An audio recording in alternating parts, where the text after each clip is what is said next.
연꽃은 7, 8월에 꽃이 피는 여러 해살이 수생식물입니다. 논에 물을 대려고 파놓은 저수지나 늪, 연못에 가면 연꽃을 종종 볼 수 있습니다. 탁한 물에서도 아름다운 꽃을 피워내는 연꽃은 예전 선비들에게 삶에 대한 방향을 제시해주는 식물이 되기도 했습니다. 이번 시간에는 더운 한여름에 우아한 꽃을 피우고 현대 과학에도 큰 영향을 끼친 연의 신비한 매력을 탐구해 보겠습니다. 또한 연의 씨앗인 연자를 이용하여 팔찌 만들기와 연자 발화를 통해 연꽃 피우기 활동을 해보도록 하겠습니다. 자, 여러분, 지금부터 연의 매력에 빠질 준비가 되셨나요?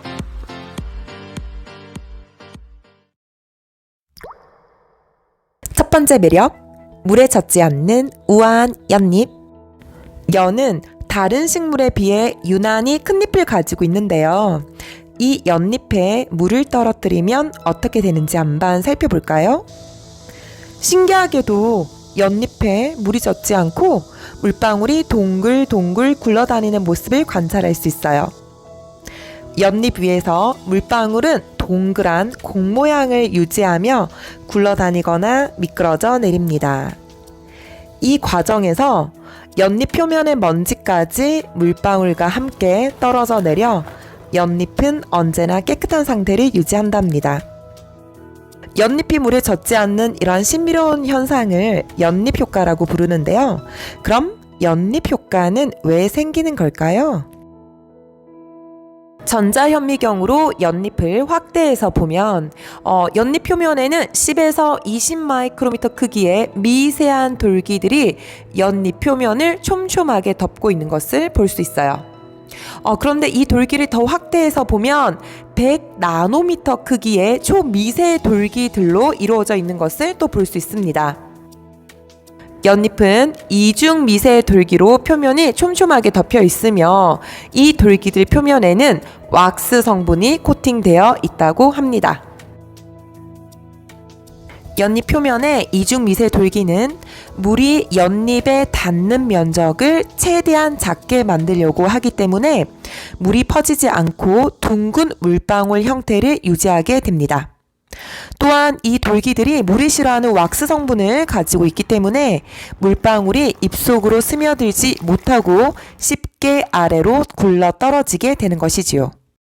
과학자들은 이 연잎 효과를 나노 기술로 재현해내어 물에 젖지 않는 방수섬유, 물에 닿아도 고장나지 않는 반도체, 물만 뿌리면 깨끗해지는 나노 페인트로 도색한 자동차, 비가 오면 스스로 깨끗해지는 유리창, 녹슬지 않는 배, 더러워지지 않는 태양전지 유리 덮개 등 다양한 제품을 개발하고 있습니다.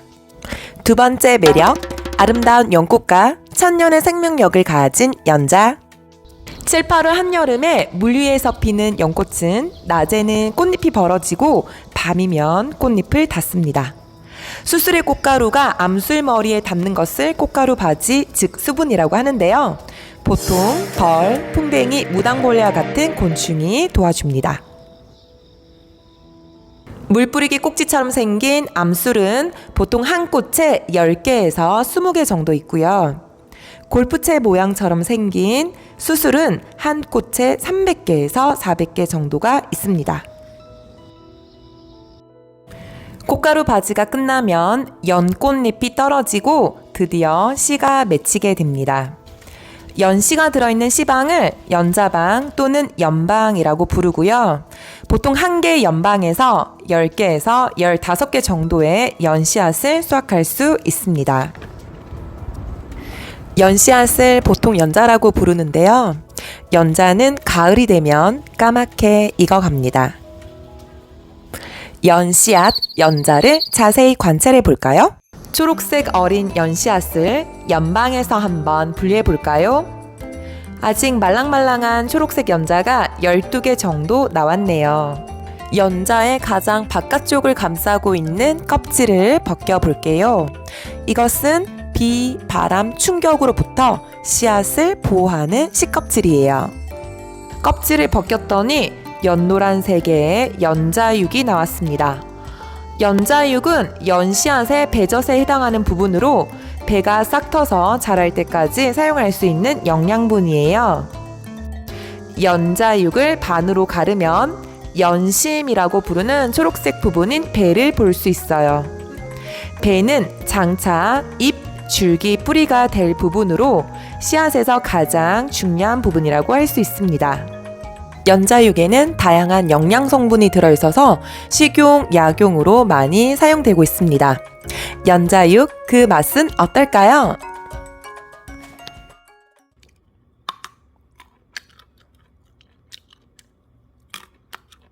연자육은 밥맛과 비슷하게 달콤하면서도 쌉쌀한 맛이 나는데요. 오독오독 씹히는 식감이 재미있어요.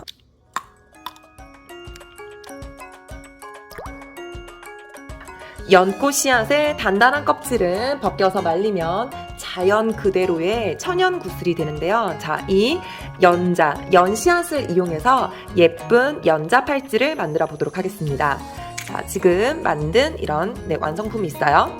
자, 요런 연자 팔찌를 한번 만들어 보도록 하겠습니다. 연자가 있습니다. 자, 연씨앗, 연자가 있고요.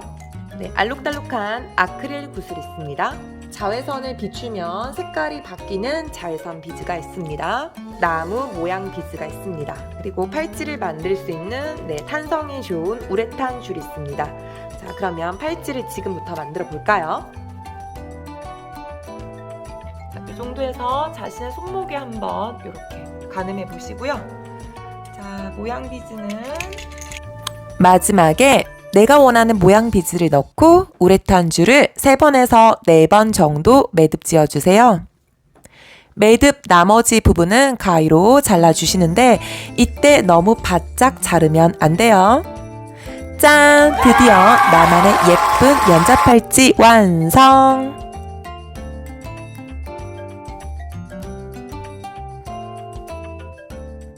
연꽃의 씨앗은 1000년을 넘어서도 싹을 틔울 만큼 신비로운 생명력을 갖고 있습니다. 우리나라에서도 2009년 경상남도 함안군 성산산성에서 700년 전에 연씨앗이 발견이 되어 발화에 성공하고 연꽃을 피웠는데요. 그 꽃을 아라홍련이라고 부릅니다. 자, 우리도 지금부터 놀라운 생명력을 갖고 있는 연꽃씨앗 발화를 도전해 보도록 하겠습니다. 뾰족한 부분이 있고 꼭 그렇지 않은 부분이 있습니다. 요 뾰족하지 않은 부분, 요 뒷부분을 니퍼나 아니면 이거는 밤 깎는 가위인데요. 겉껍질을 살짝 벗겨내도록 하겠습니다. 요 정도 이제 겉에 껍질을 벗겨주시면 됩니다. 사포를 이용해서 씨앗 껍질을 벗겨주시면 됩니다. 그러면 이제 연씨 안으로 물이 들어가서 이제 발화가 잘 될 거예요. 이제 여기다가 물을 붓겠습니다. 자, 꼭 날짜를 꼭 적어주시면 좋겠습니다. 7월 25일 날 이렇게 연씨 발화 실험을 했는데요. 싹이 터서 줄기가 엄청 길게 자랐고요. 5일 뒤 7월 30일 날 또 연씨 발화 실험을 했는데 연 줄기가 나오고 있습니다. 자, 왼쪽의 경우는요. 지금 13일 정도 지났고요. 오른쪽은 8일이 지난 모습입니다. 여름이라서 날씨가 따뜻하기 때문에 이렇게 연자가 발화가 잘 된 모습을 관찰할 수 있습니다. 연씨앗을 심기 위해서 우선 필요한 준비물로는 수초 전용 소일이라고 하는데요. 실제 흙은 아니고요. 인공 흙이고요. 수초가 자라는데 영양분을 제공한다고 합니다. 여러분, 연씨앗을 심을 이런 용기가 필요한데요. 페트병을 이렇게 잘라가지고 사용하셔도 되고, 자, 그럼 본격적으로 심어보도록 하겠습니다. 우리 수초 전용 소일을 전체 깊이의 한 3분의 1 정도 넣어주도록 하겠습니다. 이 수초 전용 소일은 따로 씻을 필요는 없다고 합니다. 이렇게 뿌리가 1cm 이상 나온 연씨를 이제 여기 흙에다가 심도록 하겠습니다. 이렇게 연씨가 파묻힐 수 있도록 이렇게 심으면 됩니다. 물을 부어주도록 하겠습니다. 짜자잔. 자, 이제 끝났습니다. 와우, 너무 쉽죠? 네, 이렇게 수초 전용 소일에다가 연씨앗을 심었는데요. 앞으로 쑥쑥 자라서 예쁜 연꽃을 피웠으면 하는 바람입니다. 네, 발아든 연씨앗을 이렇게 수경용 소일에 심은 지 일주일이 지났습니다. 짜잔, 얼마나 컸는지 한번 볼까요? 자, 요렇게 연잎이 요렇게 활짝 잎을 펴고 이렇게 잘 자라고 있는 모습입니다.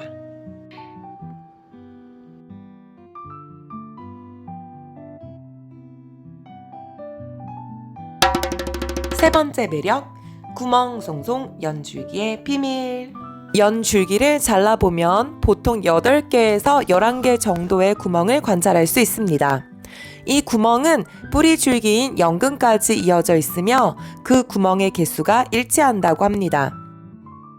연줄기와 연뿌리에 구멍이 있으면 식물 연이 살아가는데 어떤 도움을 받을 수 있을까요?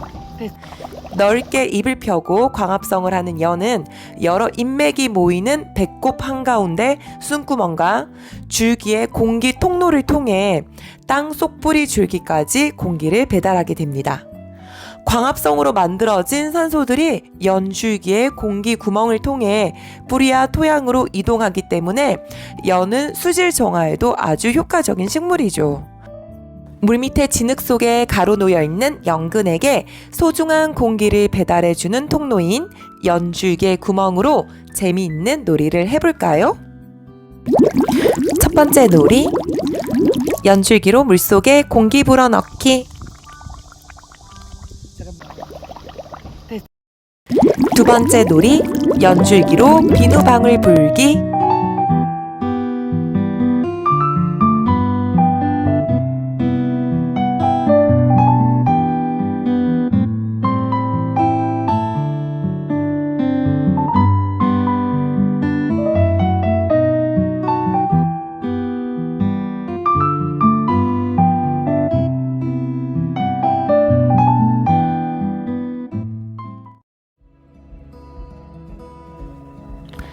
진흙 속에서 우아한 꽃을 피우고 천년의 세월을 이겨내는 강인한 씨앗을 만들어내는 연꽃의 놀라운 매력을 꼭 기억해 주세요.